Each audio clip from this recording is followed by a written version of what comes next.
A deadly fungus is spreading among U.S. healthcare systems with no signs of slowing down. In fact, it's increasing by huge multiples.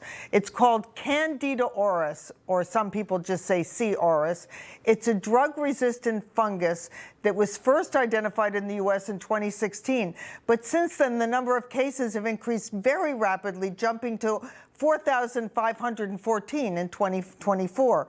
So for more on this, we welcome in internist at Custom Care Medical, Dr. Frank Contacessa. Good morning, Frank.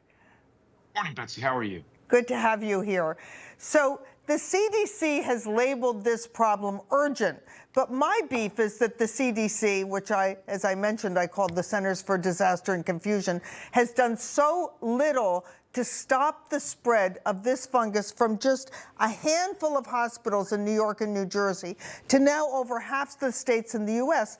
And one of the reasons is that when they issue a report about this fungus, they call the site of the fungus Hospital A. In other words, they won't tell the public which hospitals are struggling with this deadly fungus, which has a mortality rate of roughly 50%. Your thoughts? Well, Betsy, that's true. And this is a rising concern. This particular fungus has actually doubled every year since 2016 from, as you said, a few dozen cases to now over 4,500. Just from a national point of view, nobody needs to panic at this point, because if you're healthy and you had contact with this fungus, your immune system is going to keep this in check. This is risk for hospitalized people and people in places like nursing homes and long care facilities. As for the reporting goes, you know, it's unusual because we usually have to report. Hospitals get a report where you can actually look up that hospital and see what kind of infections have been spread in that hospital. So why they're doing that with this particular infection, I think it's because it's becoming resistant to a lot of treatments. So the concern is that, you know, we have a limited number of medications to treat infections like this, and some of these strains are actually resistant to all of the drugs. So if you're immunocompromised and you get this infection, there's really very little we can do about it. And I think they're trying to avoid panic. Whether that's the right thing to do or not, who can say? But we should have a right to know what our hospitals are being infected with. Well, that's right. In fact, in one case, a hospital in the Chicago area had an outbreak of C. auris in the neonatal intensive care unit. One baby died, 3 were sickened, but 1 died. Of course, any pregnant woman going into the hospital to give birth would want to know whether C. auris is rampaging through that hospital, correct? Absolutely, absolutely. I'm hopeful. You know, as you said, the CDC has lost a lot of faith in people after the way that COVID was handled. I know that I don't really trust what the CDC says anymore. But I hope that RFK Jr. will make some changes that will improve things, and I'm really hopeful for that. I am too, and particularly that the CDC focuses on the much bigger problem of hospital infections overall, which kill 100,000 people in this country every year. That's more than from breast cancer and auto accidents combined, right? That should be a major focus of the CDC.